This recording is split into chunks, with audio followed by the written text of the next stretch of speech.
the India Tire Program.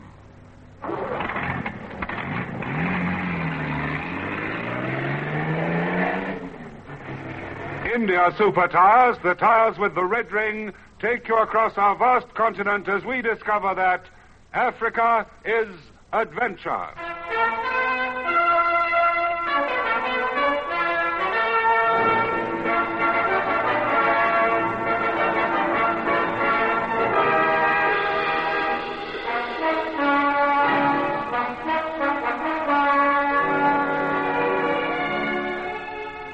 The India Tire Company, makers of India Super Car Tires, India Super Truck Tires, and India Super Tractor Tires, takes pleasure in presenting another exciting adventure from the African continent. Africa is adventure.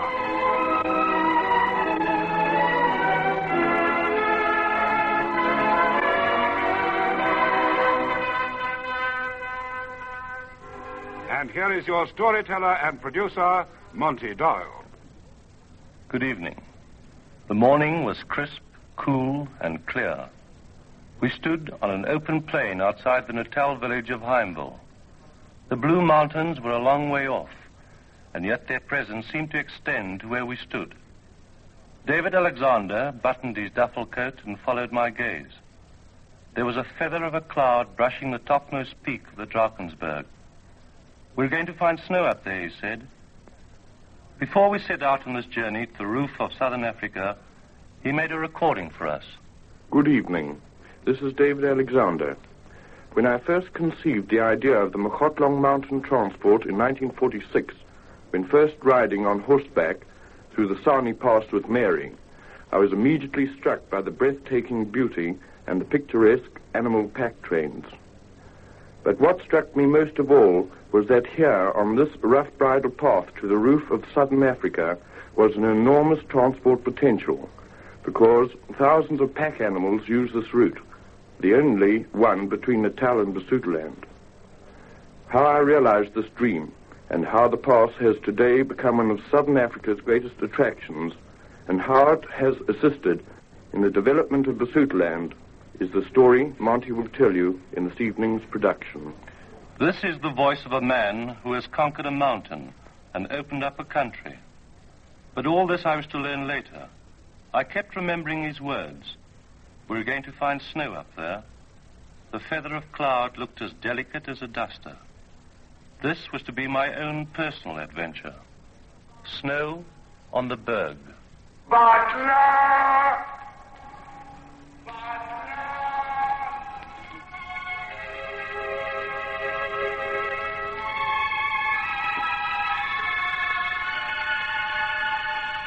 Cragg and Krantz and Copy repeated the echo. Butler!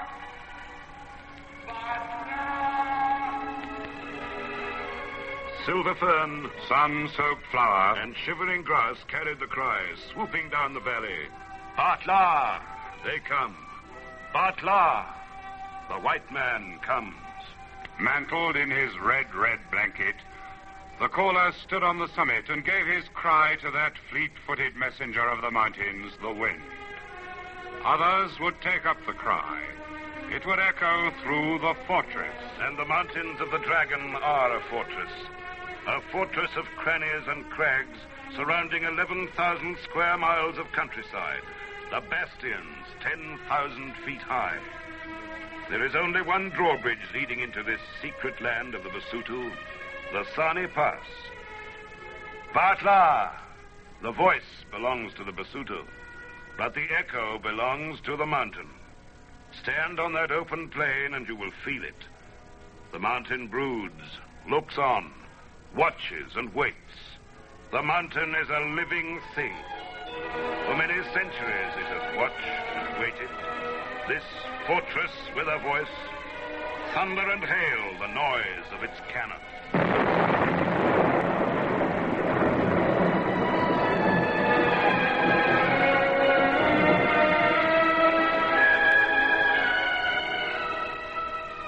Yes, I am the echo of the man. The Basuto are my children. Ever since the day when they became a nation under Moshesh, when the scattered remnants of Zulu and Matabele gathered in the sheltering walls of my fortress. Here they hid from the white man, and the bushman, and the raiders. My brothers, we are protected by the white men at the Cape. But still the little devils raid our cattle, steal our horses, plunder our fields, and kidnap our women. The land of the Basotho will never be safe from the Hottentot and the Bushman until we seal the passes.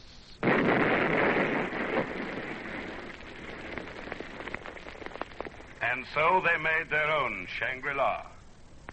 From the Cape and Orange Free State, one may enter, but the way is long and the paths are few. From Natal, there was only one pass, the Sani Pass.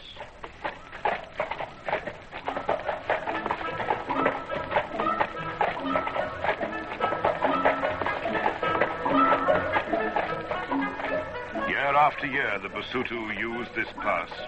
Their sure-footed ponies trotted out from the hidden land to the white man's country of Natal. But this twisting, winding path remained secret. 112 years ago, I watched as Dick King, seeking a short route for the pack animals of the Voortrekkers, stumbled through my ravines, but he found nothing. Only the mountain, only the wind, only the feather that dusted the peak. 70 years ago, I watched a surveyor and a geologist panting across my frozen riverbeds, but they found nothing. What was the key to the portal? Where was the gate to the fortress? The solution was easy.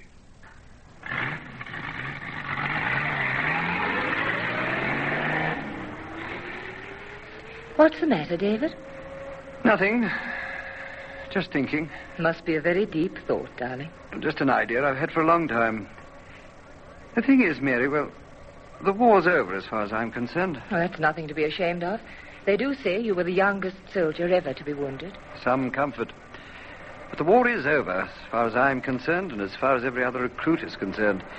It's 1946. Mary, I'd like you to come out to Heimville with me next weekend. There's something I want to show you. Right at the moment, it's still a dream, but, well, we'll see. Even dreams have to be shared.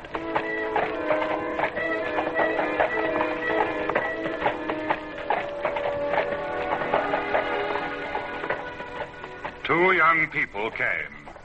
They came riding up the path my children had used.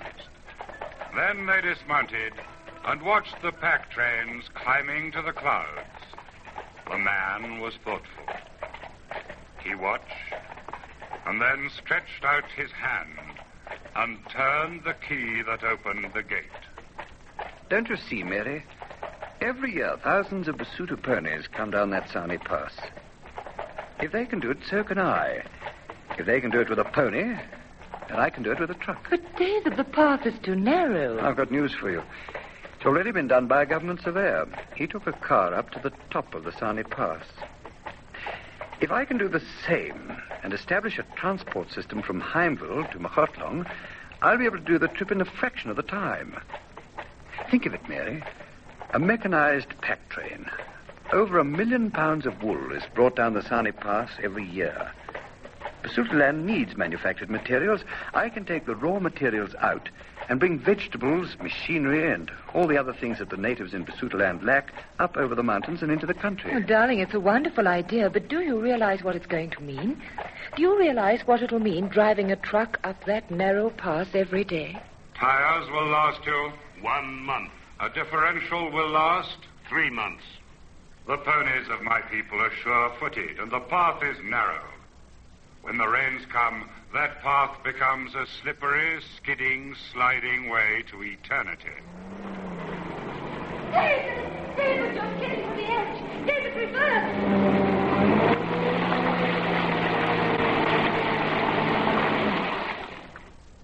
Oh, David, darling, you're 6 inches from the edge. Quite a drop, isn't it? 2,000 feet. I'll get it right, I tell you. It's just a case of knowing when to reverse. Now, you see, if I take it down in reverse and then release my clutch at the last moment, the wheels will grip. The man and the woman tried. They sweated through summer and froze during winter, but they never gave up. The mountain called, the country called. Experience broadened the path. Slowly, David Alexander's hands, flashing from gear lever to wheel, cajoled and pulled his truck up and around the twisting bridle path to the heights. Up to where the feather duster brushed the summit. Up, up, up. 1,000, 3,000, 5,000, 7,000 feet.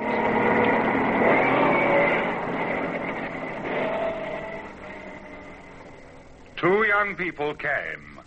They found the key. They opened the window to a sight no other white man had seen, and later many others would come.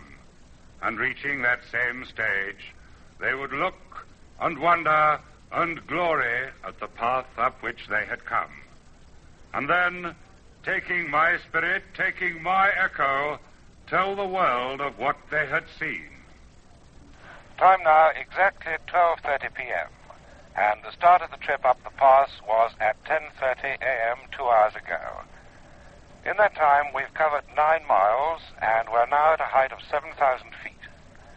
Ahead of me, above this muddy little trail with the thorn bushes on either side of it and the steep little mountain streams running down across the track that we're following, ahead is the escarpment, 9,200 feet.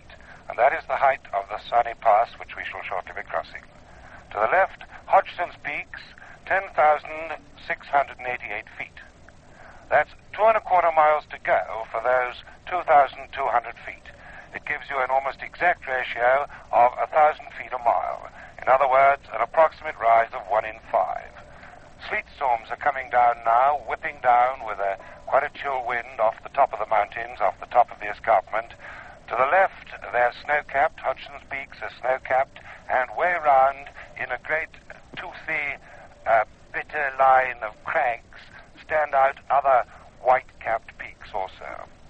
We're going to follow the river up here, and we shall reach its very source, where, under the watery sun that's breaking through the ragged clouds that are blowing overhead, we shall find the frozen waterfall, which is the very source of the river, up whose valley we shall flow. 7,000 feet up, 4 miles per hour, 1 gallon of petrol to do 2 miles. But the summit's a long way off.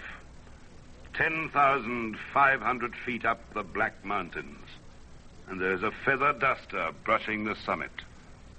Men had died up there. One of my peaks is called Hodgson. He was a farmer. He went seeking the bushman who stole his stock. The weapon he carried misfired and wounded him. He died in my cold arms. The mountain waited and watched. It watched this puny man cling to the bridle path and forge upwards to the wind-swept plain. A Busutu pony can navigate a 9-foot-wide path with the ease of a cat walking a wall. But a truck is not a pony.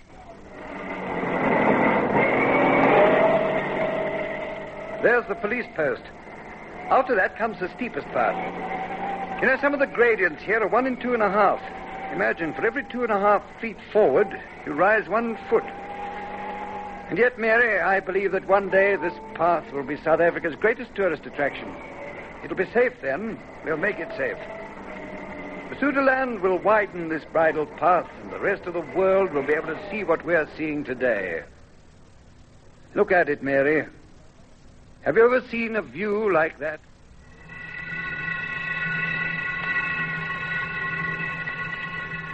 The path falls like a white ribbon dropped by mistake. It winds and wiggles, it turns and twists, down and down. It hesitates on tiptoe on the edge of a 6,000-foot sheer drop, then shudders back to the safety of a boulder-strewn cliff. But those who must climb look upwards, not to the plain below. Upwards to Tabotsanyana, a golden hill caught in the setting sun, 10,500 feet up. The highest peak in South Africa. Tabotsanyana, pretty little peak, my children call it. And there is the plain to be reached at the top of the Sani Pass. Here, the waterfall of the Sani River plunges over into the ravine. But the icy breath of winter has caught it, frozen solid. Here, one can indeed turn back at last and look down at the heights one has climbed. Here, those who today have reached this height in the comfort of the vehicles of David Alexander once again acquire the echo of the Mountain of the Dragon. 9,200 feet closer to the sun and the white duster. Don't expect anything like clever comment now. This is the most fantastic journey I have ever made in my life. I've been all around the world. I've been to the Great Wall of China. I've been across all the oceans of the sea, and never have I experienced anything possibly to approach the climb up this mountain. We're at 9,200 feet now. We're parked at the top of this tremendous pass, the two four-wheel drive vehicles that have brought us up, and below me, shrouded in a beautiful rainbow as the terrific storms of sleet and rain that have swept us up this pass. As they fade away into the distance, we can see range upon range upon range, fold upon fold of hills and mountains leading right out into Natal. A vast, tremendous expanse of this Dragon's Tooth range, the Drakensberg, this most powerful range of Africa, as we ourselves climb up onto the very roof of southern Africa, having come up countless, innumerable hairpin bends, on many of them reversing 2 or 3 times, chains on the back wheels of these two vehicles of ours, and now sheltering to make this recording under a Basuto blanket to keep the cold, whistling wind that's hurtling down out of the heavens, out of this microphone, so that you can hear the few words that I have to say to you. Now the open plain lies before us, cold, bleak, and bare. The rain has changed to sleet, the sleet to hail, the hail to snow, and so to ice. There is snow on the Berg.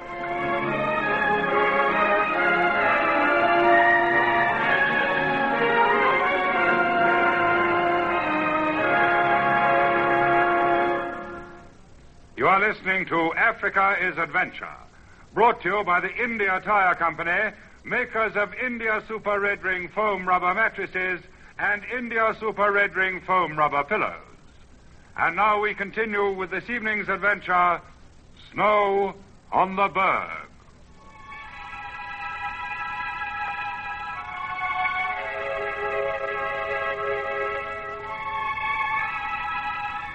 Butler! The pass was conquered. The white man had come. In 1946, David Alexander successfully journeyed over the Drakensberg Mountains and reached the Basutoland base of Mogotlong. The distance was only 45 miles, but it took him something like 8 hours. But it took the pack trains almost 2 days. So was Mogotlong Mountain Transport formed. Day after day, he made the trip on his own until other adventurous souls joined him. Men like John Wells and Arthur Major. One a former wheat farmer, the other a shell diver. But men who had the patience to drive 10 miles in an hour and a half, and men who never grew tired of that open plain at the top of the pass.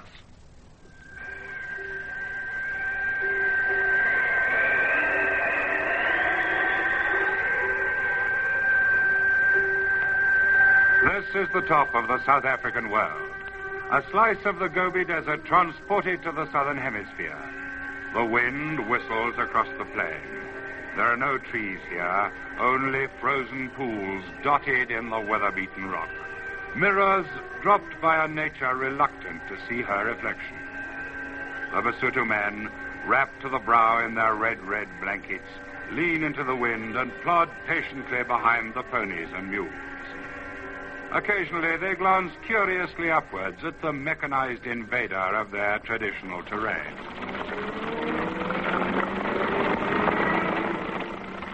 They've improved the truck across here a great deal since the old days. Although basically it's still the same trail. We've just broadened it. By the way, in a few moments we'll come to the Orange River. That's right, the Orange River.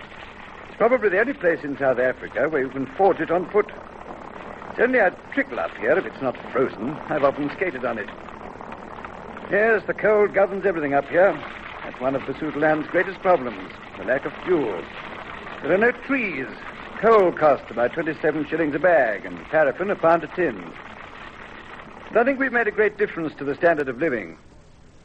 The white man brought materials to build a hospital. The white man brought maize and kaffir corn for my children. Before his coming, 26,000 pack animals went up and down the winding pass. 300 men battled through the winds and the snow. Khotso!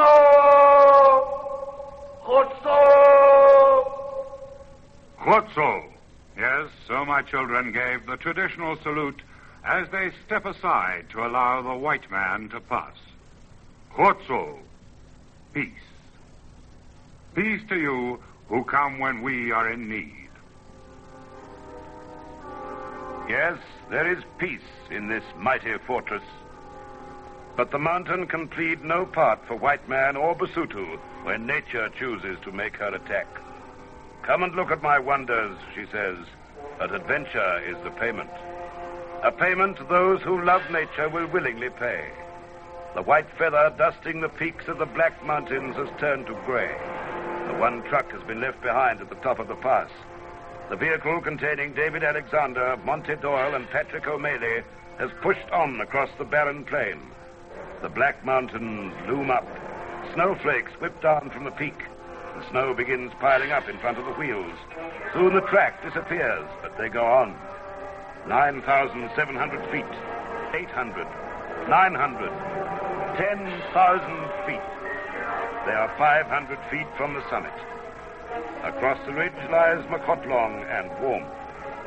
But 500 feet may as well be 500 miles. The truck snarls and skids and lumbers through the snow. But eventually, it can go no further. Visibility is down to a few feet. This is Monty Doyle speaking.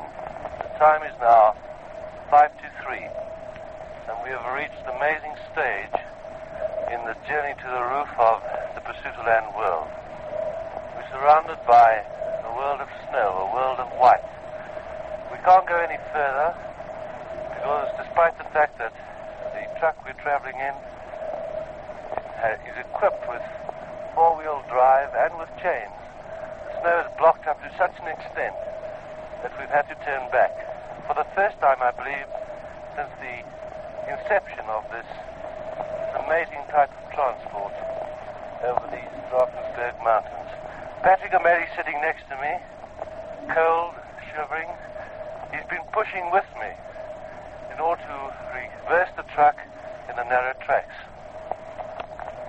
What we actually did was to back down from a snowdrift about 4 feet deep where there was no hope of getting through, and when we got to a corner, we let the wheels spin a bit in the snow, and as they spun, we pushed one end of the truck and pulled the other, and the truck swung round through 180 degrees inner tracks and faced down the hill again. And now we propose to slide on down the hill at a very slow rate of knots until we reach a police post where we can get out of this blizzard, which is blocking out the complete valley in front of us. The hours in this white world pass slowly. But eventually, the flakes cease, and the truck slides and slips its way back across the plain and down the pass to firmer ground and the safety of recollections and nervous reminders of a small adventure gratefully experienced but not willingly repeated. The adventure of seeking entrance to my fortress is but a small part of the total picture. The paths are safe. It is the men who made the first journeys up and down those paths who really matter. Every day the trucks make the winding journey up the Sani Pass and back again. During the first month of their adventure, the figures in their balance sheet made pathetic reading. Today it runs into a profitable sum. But facts and figures can never outweigh the grand total. The scenes the tourist sees, the glory of the mountain. Sunset.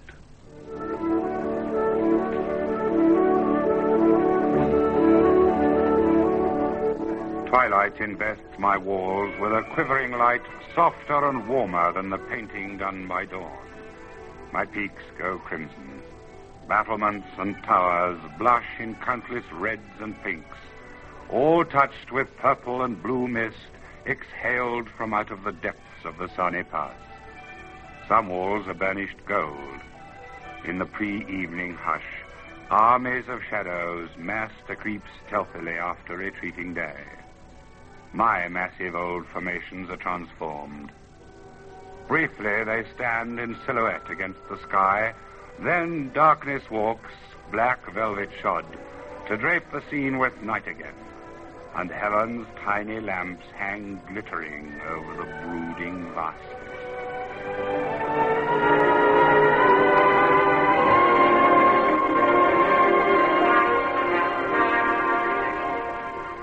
The night is time for reflection.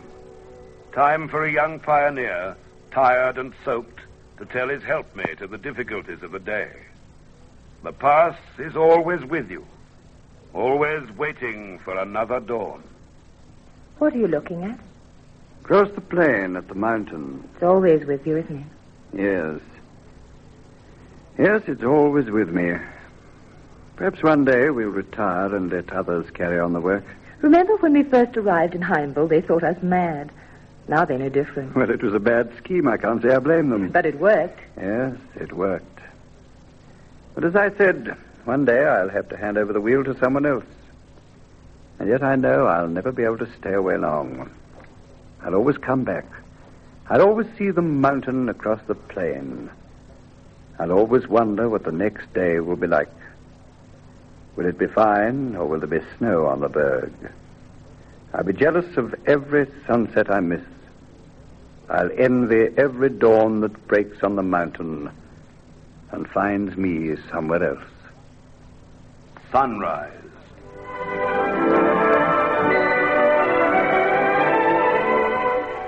Night's star-studded doors roll slowly back in utter quiet. Day peeps tentatively through, as if it feared that night might drop on it again. Slowly, first dawn tints my ancient temples and terraces in soft gold and pink. Then, reassured, day leaps the rugged rim and joyously floods the jagged walls with beauty. Walls she has gilded for countless eons to relieve time's endless carving. Birds wing out of the Sani Pass shadow at day's coming. Their song falls sweet and clear on my children's ears. Deep in the pass, the Sani runs, metallic silver in the early light, then silver flecked with sunrise gold. The pass is nature's creation, too. The doorway to my fortress, and now the door stands open wide to welcome yet another day and usher in those who come to stare and wonder. My duty for the coming day is over.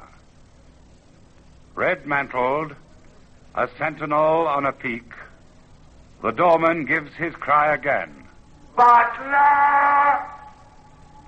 Butler! They come, and in their coming there is peace and prosperity. The story is told, but there is no ending. The mountain waits, perhaps for you.